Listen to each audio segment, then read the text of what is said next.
Heart of the Word. Reflections by Father Joseph Mary, SCTJM, on the daily readings from the Holy Mass.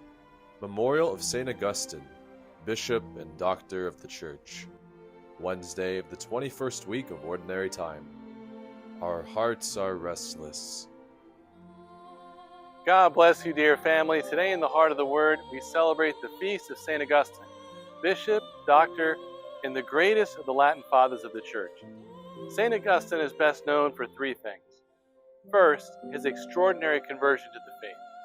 His dear mother, St. Monica, prayed for her son daily for 30 years and was eventually at his side when he was baptized by St. Ambrose in the Cathedral of Milan, Italy. Second, the amazing library of writings that St. Augustine gave to the Church and to the world. His homilies are still prayed almost every day in the Liturgy of the Hours. And of course, his masterpiece, the Confessions, which he wrote as a newly consecrated bishop in Northern Africa. No one had ever written a book like the Confessions before, and no bishop had written so openly to his flock. The word confession in Latin, confessio, is closer to a profession of faith.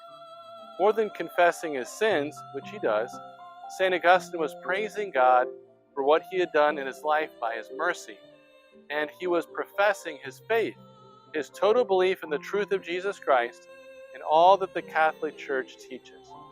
His other writings include De Trinitate, on the Blessed Trinity, which still provides the theological foundation of the teachings of the Church on the Blessed Trinity, De Doctrina Christiana, on Christian doctrine, which is among the greatest catechetical writings in the history of the Church.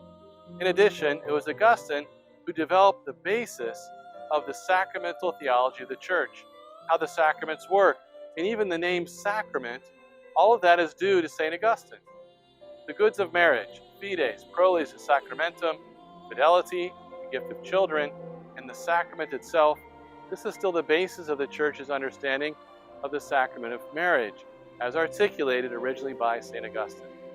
His commentaries on the Gospel of John, on the letters of John, and on the Sermon on the Mount are spiritual masterpieces.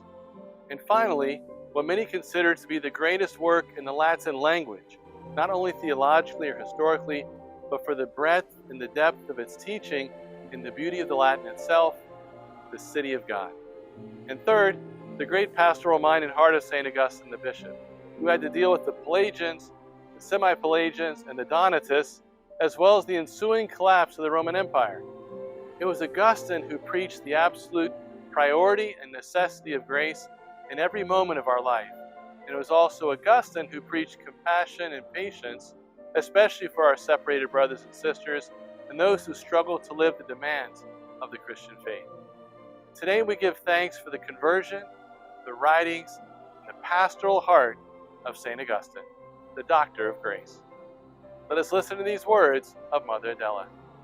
After much thought and many different paths, St. Augustine concluded that the happiness of the human heart lies in discovering that God is love and that God loves us. For this reason, he prayed, "You have made us for yourself, O God, and our hearts are restless until they rest in you." All for the heart of Jesus, through the heart